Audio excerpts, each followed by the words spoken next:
6 बजे के बुलेटिन में हेडलाइंस आप जान चुके हैं। बुलेटिन के आगाज में हम आपको खबर देंगे इसराइल का कतर पर हमला।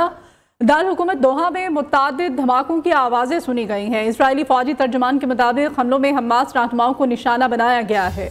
रॉयटर्स के मुताबिक कटारा डिस्ट्रिक्ट के इलाके से धुआं उड़ते देखा गया है और कतर की हुकूमत की जानिब से अभी तक कोई इस हवाले से बयान जारी नहीं किया गया है। ये अहम खबर आपको दी जा रही है। कतर के दार हुकूमत दोहा में 6 धमाके सुने गए। ऐनी शाहिदीन के मुताबिक कटारा डिस्ट्रिक्ट के इलाके से धुआं उड़ता हुआ देखा गया है और आलमी खबरसां इदारे के नुमाइंदों ने भी इन धमाकों की तस्दीक कर दी है। विजुअल्स इस वक्त न्यू की स्क्रीन पर आपको दिखाए जा रहे हैं। ताहम अभी तक धमाकों की नौइयत और वजूहात सामने नहीं आ सकी हैं। कतरी हुकाम की जानिब से ताहाल किसी किस्म का सरकारी बयान जारी नहीं किया गया है। यह अहम खबर कतर के दार हुकूमत दोहा में 6 धमाके सुने गए हैं और कहा जा रहा है ऐनी शाहिदीन के मुताबिक कि कटारा डिस्ट्रिक्ट के इलाके में ये धुआं उठते हुए देखा जा रहा है। आलमी खबरसां इदारे के मुताबिक कहा जा रहा है कि धमाके हुए हैं और ताहम अभी तक धमाकों की नौइयत और वजूहात सामने नहीं आ सकी हैं। कतरी हुकाम की जानिब से ताहाल किसी किस्म का कोई सरकारी बयान भी जारी नहीं किया गया है। कतर के दार हुकूमत दोहा में 6 धमाके, कटारा डिस्ट्रिक्ट के इलाके से धुआं उड़ते हुए देखा गया है। ऐनी शाहिदीन की जानिब से भी ये कहा जा रहा है धमाकों की नौइयत और वजूहात सामने नहीं आई। कतरी हुकाम की जानिब से ताहाल सरकारी बयान जारी नहीं किया गया है। कतर के दार हुकूमत दोहा में धमाके हुए हैं। खबरसां एजेंसी के मुताबिक कतर के दार हुकूमत दोहा में 6 धमाके यके बाद दीगरे सुने गए हैं। ताहम अभी तक कोई सरकारी बयान सामने नहीं आ सका है। कतर हुकूमत की जानिब से कोई भी स्टेटमेंट जारी नहीं की जा रही है इन धमाकों के हवाले से। इसराइल का कतर पर हमला, दार हुकूमत दोहा में मुतअद्दिद धमाके। इसराइली फौजी तर्जुमान के मुताबिक हमलों में हमास रहनुमाओं को निशाना बनाया गया है। ये अहम खबर है, अब तक की सबसे बड़ी डेवलपमेंट आपको बता रहे हैं। रॉयटर्स के मुताबिक कटारा डिस्ट्रिक्ट के इलाके से धुआं उड़ते हुए देखा गया है। कतर की हुकूमत की जानिब से कोई बयान जारी नहीं किया गया है। इसराइल का कतर पर हमला, दार हुकूमत दोहा में मुतअद्दिद धमाके। इसराइली फौजी तर्जुमान के मुताबिक हमलों में हमास रहनुमाओं को टारगेट किया गया है। ये अहम खबर आपको दी जा रही है। इसराइल ने कतर पर हमला किया है। ताहम अभी तक कतर की हुकूमत की जानिब से कोई भी स्टेटमेंट इन धमाकों के बारे में जारी नहीं की गई है। इसराइली फौजी तर्जुमान के मुताबिक हमलों में हमास रहनुमाओं को टारगेट किया गया है। रॉयटर्स के मुताबिक कटारा डिस्ट्रिक्ट के इलाके से धुआं उड़ते हुए देखा जा सकता है। विजुअल्स भी आपको दिखाए जा रहे हैं। ये कटारा डिस्ट्रिक्ट है जहां पर ये धुएं के बादल देखे जा रहे हैं और इसराइली फौजी तर्जुमान की जानिब से कहा जा रहा है कि हमलों में हमास रहनुमाओं को टारगेट किया गया है। ये इस वक्त आलमी मंजरनामे में अब तक की सबसे बड़ी डेवलपमेंट है, बड़ी खबर है। ये इसराइल ने कतर पर हमला किया है। ताहम कतरी हुकूमत की जानिब से इस हमले के बारे में कोई भी स्टेटमेंट जारी नहीं की जा रही है, ना ही तस्दीक की गई है इन हमलों की और ना ही तरदीद की जा रही है। ये और बताया जा रहा है इसराइली फौजी तर्जुमान की जानिब से। ताहम इसराइल की जानिब से इसराइली फौजी तर्जुमान कहते हैं कि हमलों में हमास रहनुमाओं को टारगेट किया गया है। कतर के अंदर वो मौजूद थे। रॉयटर्स के मुताबिक कटारा डिस्ट्रिक्ट के इलाके से ये धुएं के बादल हैं जो कि उड़ते हुए इस वक्त न्यू की स्क्रीन पर आप देख सकते हैं। कतर की हुकूमत की जानिब से कोई बयान जारी नहीं किया गया है। इसराइल की बढ़ती हुई जारहियत और अभी कतर पर यह हमला इसराइल की जानिब से और कहा जा रहा है दार हुकूमत दोहा में मुतअद्दिद धमाके सुने गए हैं। इसराइली फौजी तर्जुमान के मुताबिक इन हमलों में हमास रहनुमाओं को टारगेट किया गया है। रॉयटर्स के मुताबिक कटारा डिस्ट्रिक्ट के इलाके से धुआं उड़ते हुए देखा गया है। यानी शाहिदीन भी यही कह रहे हैं कि वहां पर धुएं के बादल देखे जा रहे हैं। जबकि अगर हम कतर हुकूमत की बात करें तो उनकी जानिब से अभी तक कोई सिंगल स्टेटमेंट जारी नहीं की गई है। कर्नल रिटायर्ड आबिद लतीफ़ साहब ने हमें ज्वाइन किया है। दिफाई तजज़ियाकार हैं आप, बहुत शुक्रिया सर आपके वक्त के लिए। सर, ये अब तक की अहम डेवलपमेंट है, इसराइली जारहियत बढ़ती चली जा रही है। अब ये कतर पर ताज़ा हमले की इत्तलात मौसूल हो रही हैं। ताहम कतरी हुकूमत की जानिब से अभी तो कोई स्टेटमेंट जारी नहीं की गई है। क्या कमेंट करेंगे इस पर आप? जी देखिए, इजराइल की जो एग्रेशन है वो डेफिनेटली पूरे रीजन के अगेंस्ट है और उसका जो ग्रेटर इजराइल का कॉन्सेप्ट है और जो ग्रेटर जिसको वो सॉफ्ट टर्म्स में ग्रेटर मिडल ईस्ट कहता है, वो डेफिनेटली बहुत अरसे से जी डिक्लेयर उसने जो सबसे पहले अपने बॉर्डर जिन कंट्रीज के साथ लगते हैं उनको लिक्विडेट किया।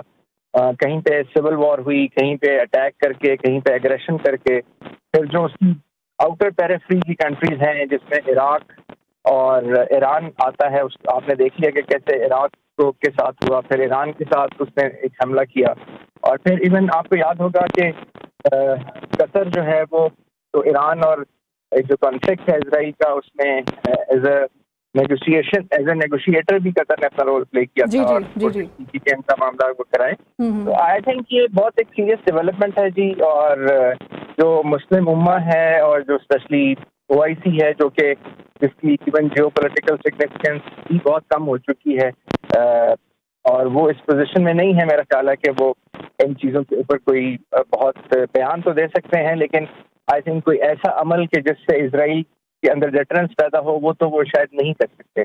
लेकिन अब ये देखना होगा कि ये हमला किस नौयत का है जी, इसके अंदर टारगेट क्या था, क्या कोई स्पेसिफिक मिलिट्री टारगेट था या कोई खुदा ना खास्ता लीडरशिप को टारगेट किया गया है, उसके बाद ही कोई आप इस्राइली फौजी तर्जुमान की जानिब से कहा जा रहा है कर्नल साहब कि वहाँ पर हमास रहनुमा थे जिनको कतर के अंदर जिनको टारगेट किया गया है, और ये राइटर्स के मुताबिक कहा जा रहा है कि कटारा डिस्ट्रिक्ट है, ये कतर का इलाका है जहाँ पर ये धुएं के बादल जो हैं वो देखे जा रहे हैं। जी बिल्कुल। अब वो देखिए ना, लीडरशिप का नाम लेकर आप कहीं पे भी हमला कर रहे हैं, और लीडरशिप के लिए तो आप अगर कोई खुदा ना खास्ता ऐसी चीज है तो आप उसके बहुत प्रोसीजर है, आप यूएन के थ्रू जाते हैं, आप उसके ऊपर प्रोटेस्ट करते हैं, डिप्लोमेटिकली प्रोटेस्ट करते हैं। वहाँ पे आप किसी एक बंदे के लिए उस पूरे मुल्क को उस पर तो अटैक नहीं कर देते। तो वो लीडरशिप का बहाना, हमास का बहाना डेफिनेटली वो करके आई थिंक वो इजराइल इज ट्राइंग टू कि वो इस वॉर को जो अपनी है और जो एग्रेशन है उसको बढ़ाए, और एक एक करके खुदा ना खास्ता जो जितने अरब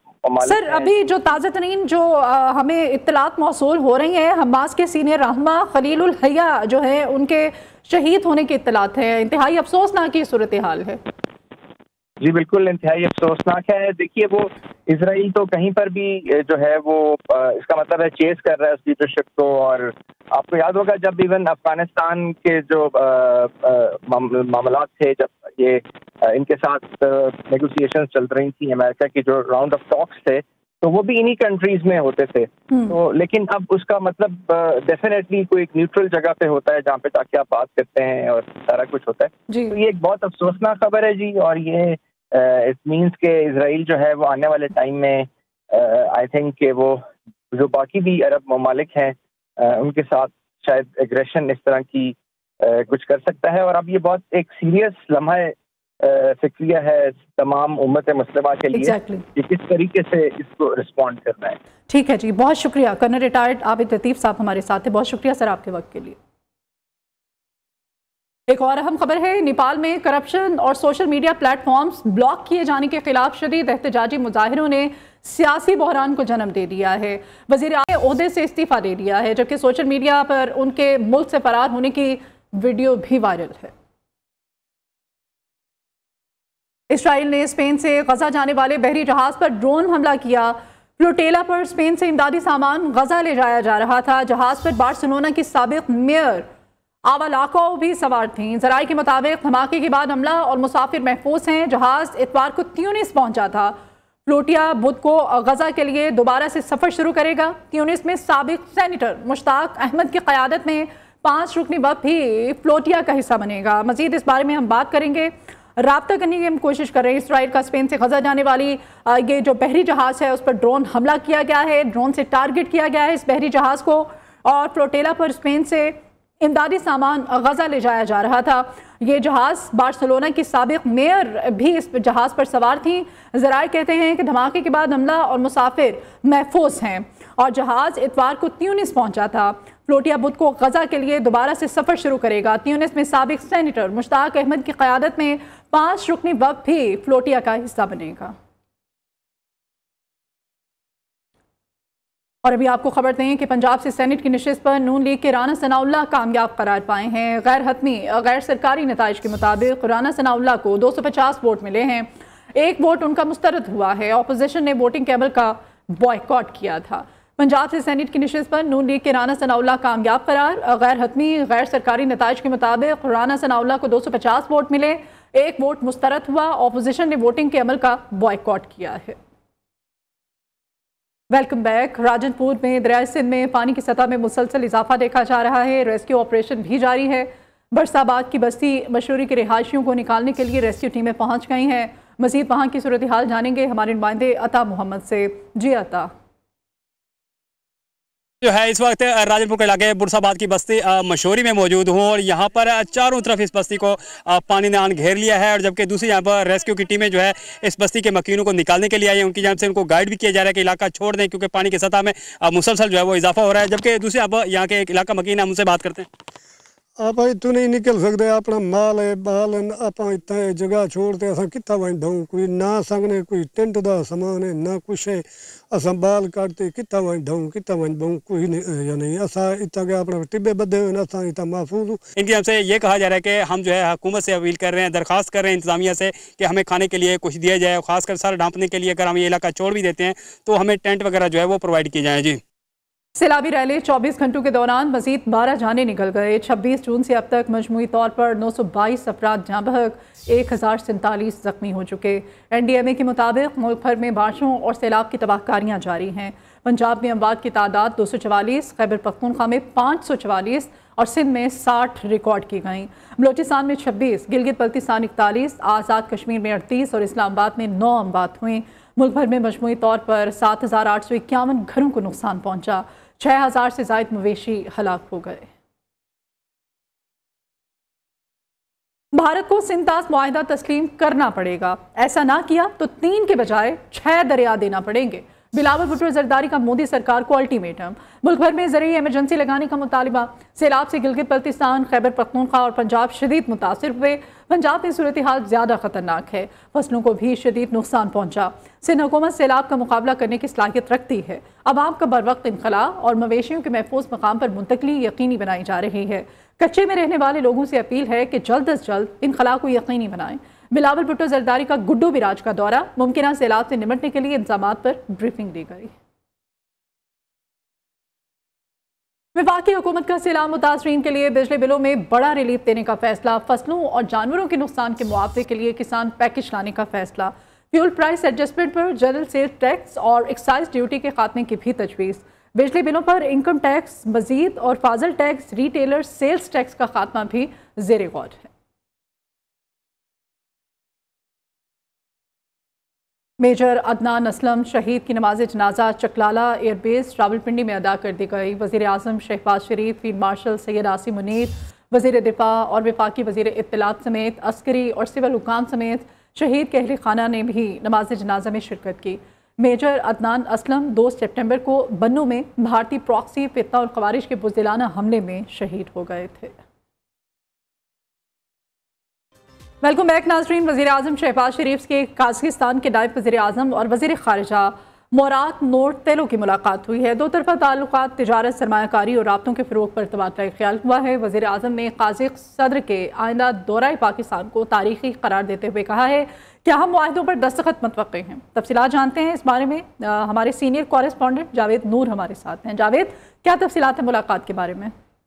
जी, वज़ीर आज़म से कज़ाकिस्तान के नायब वज़ीर आज़म और वज़ीर ख़ारिजा की मुलाकात हुई है और इस मुलाकात में वज़ीर आज़म ने कज़ाकिस्तान के नायब वज़ीर आज़म को पाकिस्तान के पहले दौरे पर पाकिस्तान आने पर खुशामदीद कहा, उनका खैर मक़दम किया। सदर कासिम जो है वो पहली मरतबा पाकिस्तान आए हैं और उनके लिए वज़ीर आज़म ने नेक ख्वाहिश का इजहार किया और वज़ीर आज़म ने कहा कि पाकिस्तान और कज़ाकिस्तान के दरमियान मजबूत बिरादराना ताल्लुकात हैं और दोनों ममालिक में मुश्तरका दिलचस्पी के मुताबिक शोबों में दो तरफा ताउन को मजीद मजबूत बनाने की बाहमी ख्वाहिश भी है। वज़ीर आज़म ने बहुत शुक्रिया आपका जावेद। सदर मुमलिकत आसिफ अली जरदारी का रमा हफ्ते चीन जाने का इम्कान है। ज़राए के मुताबिक सदर मुमलिकत के अहम दौरा चीन की तैयारियां शुरू कर दी गई हैं। CPEC समेत इलाकाई और बैन अल-अक़वामी सूरत हाल पर तबादला ख्याल होगा। सदर मुमलिकत चीनी मनसब समेत अहम शख्सियात से मुलाकातें करेंगे। बिलावल भुट्टो जरदारी भी सदर मुमलिकत के हमरा चीन जाएंगे। वज़ीर आला पंजाब मरियम नवाज शरीफ की ज़ेर सदारत ख़ुसूसी इजलास। गंदम की ज़ख़ीरा अंदोज़ी के खिलाफ अहम फैसले। गंदम की गैर कानूनी ज़ख़ीरा अंदोज़ी करने वालों से सख्ती से निपटने का फैसला किया गया है।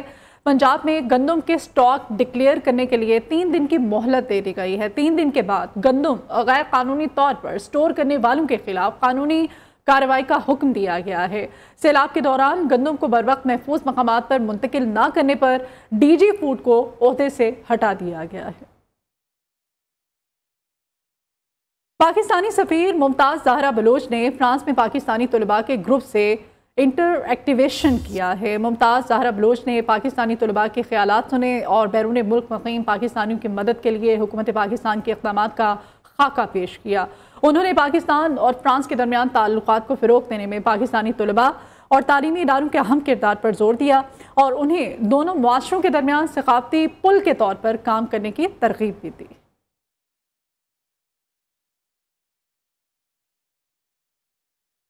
खबर है खेल के मैदान से। एशिया कप 2025 की ट्रॉफी की शानदार नुमाई दुबई में कर दी गई है। तकरीब में तमाम टीम्स के कप्तानों ने शिरकत की, जबकि एशियन क्रिकेट काउंसिल के सदर मोहसिन नकवी भी इस मौके पर मौजूद थे।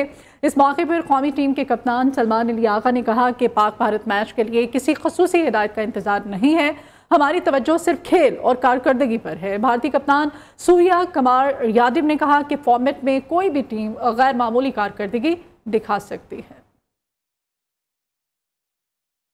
इस बुलेटिन से इतना ही।